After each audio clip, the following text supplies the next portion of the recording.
Medchal police station పరిధిలో bullet Pulsar వాహనాల దొంగతనాలకు పాల్పడుతున్న ముఠాను మేడ్చల్ పోలీసులు పట్టుకున్నారు. శనివారం మేడ్చల్ పోలీస్ స్టేషన్ లో ఏసీపీ శంకర్ రెడ్డి మీడియాకు వివరాలను తెలుపుతూ గత ఏడాది కాలంగా మేడ్చల్ పరిధిలో జరుగుతున్న వాహన దొంగతనాలపై ప్రత్యేక నిఘా పెట్టి నిందితులను శనివారం ఉదయం ఏఎల్ఆర్ వెంచర్ లో అదుపులోకి తీసుకున్నామని తెలిపారు. ఈ ఘటనలో 13 బుల్లెట్ బైక్లు 5 పల్సర్ బైక్లు స్వాధీనం చేసుకున్నట్లు ఏసీపీ శంకర్ రెడ్డి తెలిపారు. స్వాధీనం చేసుకున్న వాహనాల విలువ దాదాపు 50 లక్షల సొత్తును రికవర్ చేశారు. ఈ కేసులో 2 నిందితులను అరెస్ట్ చేశారు. మరో 2 నిందితులు పరారులో ఉన్నట్లు పోలీసులు వెల్లడించారు. అరెస్ట్ వారిలో అశోక్ చిన్నశంకరంపేట, మెదక్ జిల్లా సల్మాన్, రాయచూర్, కర్ణాటక రాష్ట్రంకు చెందిన వారిగా పోలీసులు గుర్తించారు. దొంగతనాల వెనుక పనిచేస్తున్న ముఠాపై మరింత విచారణ చేపడుతున్నట్లు మేడ్చల్ ఏసీపీ శంకర్ రెడ్డి తెలిపారు. ఈ సమావేశంలో Medchal CI Satyanarayana, detective inspector Kiran, ఎస్ఐలు నవీన్, మన్మథరావు, అనిత, కానిస్టేబుల్ నరసింహారెడ్డి తదితరులు కూడా పాల్గొన్నారు.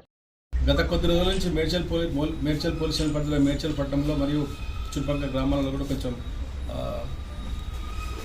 బుల్లెట్ థెఫ్ట్ బాగా జరిగిండే. దానిపైన స్పెషల్ ఫోకస్ చేసి మా డిఐ కిరణ్ అండ్ మా ఎస్హెచ్ఓ సత్యనారాయణ అండ్ టీం అందరూ కలిసి కూడా ఒక స్పెషల్ టీమ్ లాగా ఏర్పాటు చేసి ప్లాన్ చేసి ఈరోజు మార్నింగ్ 6 o'clock సమయంలో కేఎల్ఆర్ వెంచర్లో 2 సస్పెక్ట్లు పట్టుకోవడం జరిగింది. వాళ్ళని వాళ్ళతో మాట్లాడినప్పుడు సరైన సమస్యలు రాకపోయేసరికి వాళ్ళు తీసుకొచ్చేసి ఇంట్రాగేషన్ చేయగా వాళ్ళు మేడ్చల్ పట్టణం మరియు నార్సింగ్ పోలీసులకు సంబంధించినటువంటి బైక్ దొంగతనం చేసినట్టు తెలుసు. దాంట్లో తరువాత ఇంట్రాగేషన్ చేస్తే వాళ్ళు సుమారుగా ఒక గత 4-5 నెలల నుంచి ఫోకస్ చేసి బైక్ దొంగతనాలు చేసుకుంటూ జరిగింది.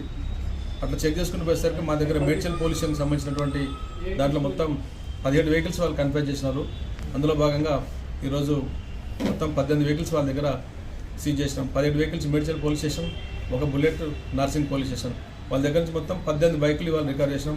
అందులో 12 బుల్లెట్లు, 6 కబ్జర్ వెహికల్స్ సీజ్ చేయడం జరిగింది. దాంట్లో ఒకతను అశోక్ అని చెప్పేసి మన దగ్గర చిన్న శంకరపేట మేడ్చల్ రైల్వే స్టేషన్ దగ్గర ఇల్లు కిరాయి తీసుకుని ఇక్కడ ఉంటున్నారు. ఇక్కడి నుంచి వాళ్ళు దొంగతనాలు చేసుకుని ప్లస్ వాళ్ళ ఫ్రెండ్ సల్మాన్ ఇద్దరు కలిసి దొంగతనాలు చేసుకుని వాళ్ళు వేరే వేరే రాష్ట్రాలకు అమ్ముకోవడం జరుగుతున్నట్టుగా మాకు తెలిసింది, గతంలో కొన్ని చేసినట్టుగా.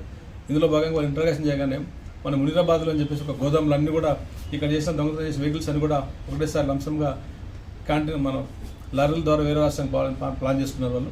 అందులో భాగంగా ఈరోజు మార్నింగ్ పట్టుకొని వాళ్ళ దగ్గర నుంచి 18 వెహికల్స్ సీజ్ చేయడం జరిగింది. అందులో అశోక్ పైన గతంలో ఒక కర్ణాటకలోని రాయచూరు జిల్లాలో ఒక మర్డర్ కేసు ఉంది అతని పైన. సల్మాన్ పైన కూడా రాయచూరు పోలీస్ స్టేషన్లో 6 ప్రాపర్టీ అఫెన్స్ చేస్తున్నారు అతని పైన. అక్కడ కూడా ఎక్స్ట్రాషన్ కేసులు, రాబరీ కేసులు కూడా అతని పైన ఉన్నాయి. ఇద్దరు కూడా పాత నేరస్తులే. వాళ్ళని వల్ల పట్టుకొని మేము కోర్టుకు ప్రొడ్యూస్ చేస్తున్నాము. ఈ టీంలో పనిచేసినటువంటి DI Kiran Kumar and SI Naveen ఇద్దరు కూడా చాలా హార్డ్ వర్క్ చేసి, క్రైమ్ టీం అంతా కూడా చాలా హార్డ్ వర్క్ చేసి చాలా చాకచక్యంగా పట్టుకుని వాళ్ళ దగ్గర నుంచి ఇంత పెద్ద సొత్తు రికార్డు చేయడం జరిగింది. అందులో మా అందరికీ కూడా వీళ్ళందరూ కూడా టీం లాగా సత్యనారాయణ కూడా ఇన్స్పెక్టర్ ఎస్హెచ్ఓ కోఆర్డినేషన్తో అందరూ చేయడం జరిగింది.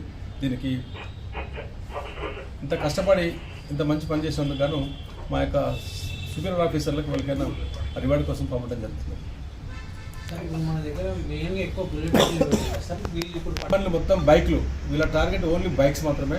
మీరు తాళం వేసినా కూడా వాళ్ళ దగ్గర దానికి సంబంధించిన ఎక్విప్మెంట్ ఉంటుంది, ఒక బ్యాగ్ పెట్టుకుంటారు వాళ్ళ దగ్గర. బ్యాగ్లో ఆ వైర్ కట్ చేస్తూ ఉంటారు. వాళ్ళు చేసినట్టు ఫోకస్డ్గా బుల్లెట్లు ఉంటాయి ఎక్కువ. బుల్లెట్ లేనప్పుడు అంత సంబంధించిన ఎఫ్జెడ్ బైక్స్ ఉంటాయి కదా, కొంచెం కాస్ట్లీ బైక్లు, అవి దొంగతనం చేసుకొని వాళ్ళు చేస్తున్నారు. వాళ్ళకి ఎవరికి తెలియదు, వీళ్ళు మాత్రమే.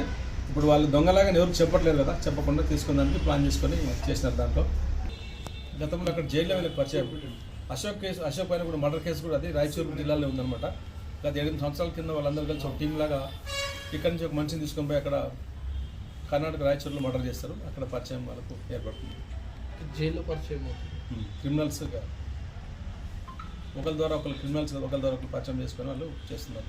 ఎందుకంటే అక్కడ సల్మాన్ అదే పని, అక్కడ ఎక్స్ట్రాషన్ కేసులు కొట్టి డబ్బులు తీసుకోవడము, రాబరీ కేసులు, దొంగ సత్తు రిసీవ్ చేసుకోవడం పైన సల్మాన్ అక్కడ ఉన్నది. అతని పైన రాయచూరు పోలీస్ స్టేషన్ కూడా 6 కేసులు ఉన్నాయి అతని పైన.